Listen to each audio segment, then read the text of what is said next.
ששחיים ממצוא ורחוק מפנינים נכרע בוטח בו לב בנו ושלום לא יחזור שקל אחר להבל היפים אוי והבל היפים אישה ירס אשר היא תזענו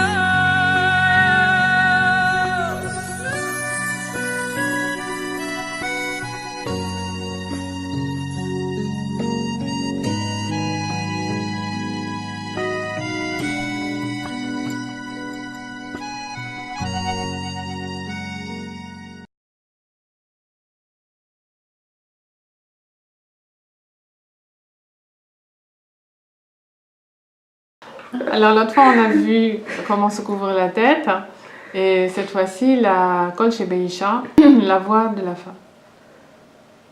L'homme il n'a pas le droit d'entendre une femme chanter, une femme qui est mariée et aussi la voix d'une femme qui lui est interdite. Il y en a qui disent que cette interdiction elle est minatora Torah, mais la voix de sa femme qui chante quand elle n'est pas nida, c'est permis. Rav Yerbar, il a entendu que les garçons, à partir de l'âge de 9 ans, ils ne doivent pas entendre Kol Shebeisha, une femme qui chante. Même leur sœur? Alors il va en venir à... Voilà, exactement, c'est le din qui suit. Est-ce que la sœur, ça fait partie du lot? C'est écrit dans la Taharat Israël que pour certaines choses, la sœur elle est considérée comme si c'était un rayot, c'est-à-dire que c'est pas permis, mais on peut permettre d'entendre la sœur qui est même si elle est nida, même si elle est mariée. Il faut savoir que il y a des rabbanim qui permettent.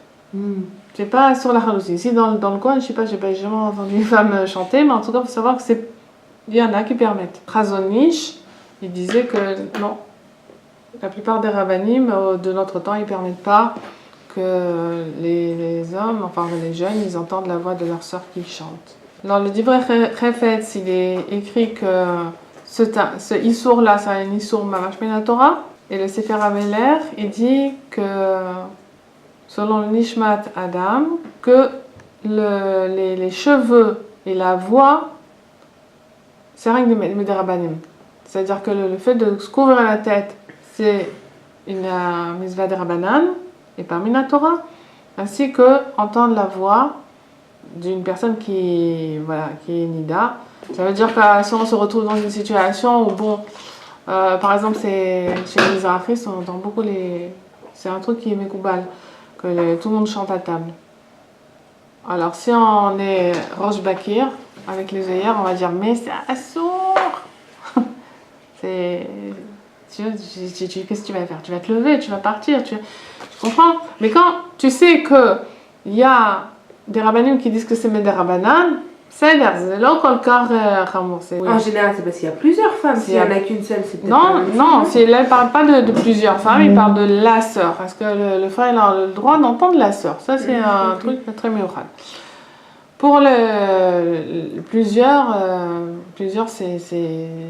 Il y a des dynimes là-dedans, c'est pas évident. C'est-à-dire il ne faut pas qu'il les voie, déjà. Par exemple, un chauffeur de bus. Il y a une sortie et il y a plein de filles dans la... Si c'est un juif, le chauffeur, évidemment. Alors, ça pose problème parce qu'on dit, bon, il a un souk dans son travail. Il est pris par son travail et non, il met la radio pourtant. Donc, ça le détend un petit peu. Maintenant, s'il est dans une cage, par exemple, c'est comme un camion, il est dans une cage, il ne voit pas du tout les filles, il a le droit. Si, parce qu'elles sont plusieurs et il ne les voit pas. Mais si, par exemple, il va les voir dans le rétroviseur ou quoi, c'est problématique. Pourquoi? Parce qu'elles sont... Si elles ont au-delà de 11 ans, ça veut dire qu'elles sont en Nida. En dessous de 11 ans, c'est permis. C'est pas conseillé, on va dire, c'est pas ses propres filles ou quoi. Mais en tout cas, il faut savoir que c'est moutard. En dessous de 11 ans, pourquoi? Parce que, en général, les filles elles commencent à avoir les règles à partir de 11 ans. Bien que c'est pas toutes les filles, mais comme c'est le robe des filles, alors on considère que on va pas écouter à partir de 11 ans. Pourquoi les Chachamim, ils ont interdit la voix et les cheveux si c'est pas Mamash Minatora et que c'est pas Kelo? Ils ont dit parce que c'est Noï chez Beisha, c'est quelque chose qui l'embellit. Et que c'est Nechmad les marées, que c'est agréable à voir. Alors, ils s'abstiennent, les hommes, pour ne pas trébucher dans les pensées. Eh bien, les femmes, qu'est-ce qu'ils disent? Les femmes, elles ont pas de issour d'entendre la voix d'un homme qui chante. Et même au moment où elles disent des paroles de Doucha, elles n'ont pas d'issour d'entendre la voix d'un homme qui chante. Très étonnée de ce qu'il dit, parce que les femmes, enam benot argasha. Bof. C'est pas vrai. Ouais, c'est pas vrai. À l'époque, tu vois des vidéos, Elvis Presley, les femmes elles tombaient dans les pommes et tout. Il y a eu plein d'histoires comme ça. Ou, non, des vraies histoires, même des gens qui sont. Non, des trucs de fou. Eh ben, tu vois que c'est écrit dans Sefer HaChassidim. Il dit, le Sefer HaChassidim, il dit. C'est pas sûr que c'est à cause de la voix des hommes qu'elles étaient comme ça, c'est pas le personnage. Oui, tu vois plus. Oui, exactement. Mais une belle voix, ça te pousse à écouter, ça te donne des régachotes quand même. Ouais, c'est vrai. Une belle voix, tu dis que l'homme en face il est sensible et tout, ça te crée un dimayan. Ouais, non, t'as raison. Ah ouais. Ouais, c'est marrant. Comment il s'appelle, Elvis Presley?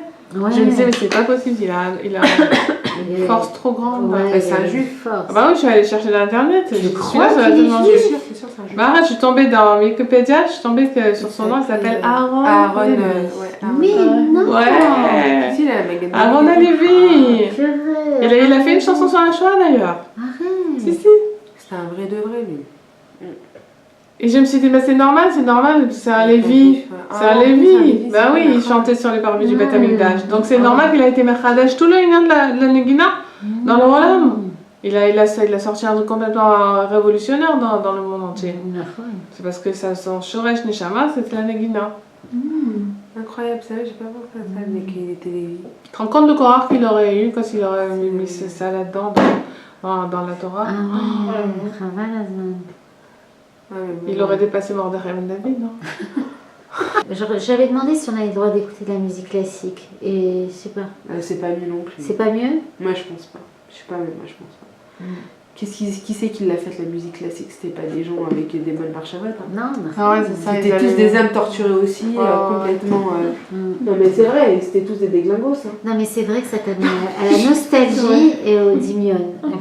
La musique, non? Bah attends, quand tu vois que Marchemo Hitler il a fait toutes ses campagnes avec la musique de Beethoven, tu pourrais dire ouais, c'est super et tout, mais il l'a remis d'un coir comme ça de Harzariot. C'est un très grand coir.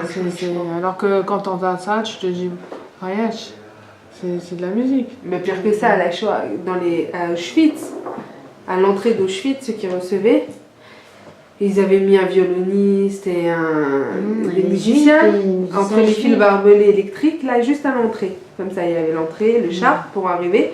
Et entre, il y avait comme ça 1 mètre, et il y avait des barbelés comme ça, de ce côté-là, comme ça faisait tout le tour du camp. Et devant à l'entrée, il y avait les musiciens. Mais ils faisaient la musique classique toute la journée. Ils faisaient des nigounim toute la journée. Classique, c'était ça, pour recevoir tous les gens qui arrivaient des trains et tout chez Michemont.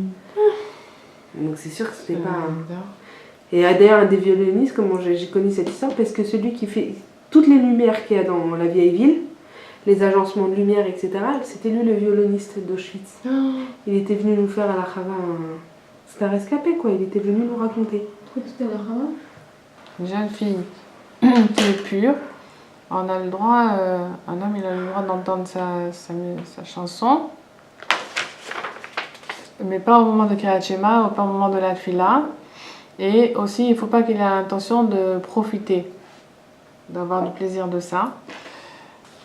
Mais les jeunes filles, quand elles arrivent à l'âge d'avoir les règles, donc elles sont toutes bercheskat nidot, parce qu'aujourd'hui, il n'y a aucune... je ne sais pas s'il y a une époque, elles allaient au mikvé, dès qu'elles commençaient à avoir... parce qu'à une époque, ils étaient très, très makpedim sur la gloucha des aliments.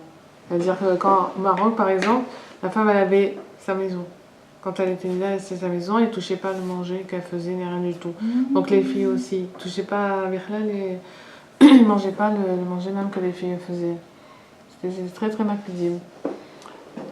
Donc, puisque comme bon, là, elles vont pas, elles se purifient pas, donc elles sont toutes chesat nida, et donc ça fait partie des harayot, d'accord? Si c'est possible, il faut essayer de dire aux jeunes filles, quand elles chantent dans les classes, qu'elles essaient de chanter pas fort pour pas que les gens qui passent en dessous les fenêtres, ils entendent leur voix. Donc il n'y a pas ce lien que s'il y a plusieurs femmes qui chantent et qu'on ne reconnaît pas la voix d'une femme. Mais passer on est à la table, Ils sont là, table de Shabbat. Tu les vois, tu les reconnais, et tout ça, c'est bien que c'est elles qui vont chanter. Je dis par exemple, quand tu entends la radio, bon, le fait que tu l'entends seulement, que tu la connais pas, que tu sais pas de quoi elle a l'air et tout, on va dire, bon, t'as le droit, mais en essayant de ne pas avoir de la hana, de ça. Bon, tu peux pas faire autrement, ok, d'accord. Mais si tu es, par exemple, si le bonhomme il est dans Kriyat Shema ou dans la Tfila, il peut pas. Il peut pas. À moins que, bon, il peut pas faire autrement, ben, Matt, il est dans une Nessia qui dure longtemps. Alors, il va maman, chat Mekaven, de ne pas avoir de hana, d'entendre ses musiques. Mais si par exemple, il est devant la télévision et qu'il voit, il n'a pas le droit. Parce qu'il la voit. Goya non plus, il n'a pas le droit. Ah non, certainement pas. Moi aussi, j'aurais cru que c'est permis, tu vois. Ben non, justement parce que c'est une Goya, elle a le droit. Ouais. Parce que c'est compté comme à l'arrière, c'est interdit d'avoir. C'est-à-dire, un Kohen, c'est sûr qu'il n'a pas le droit de se marier avec une Goya, mais même pour un juif, il y a écrit que.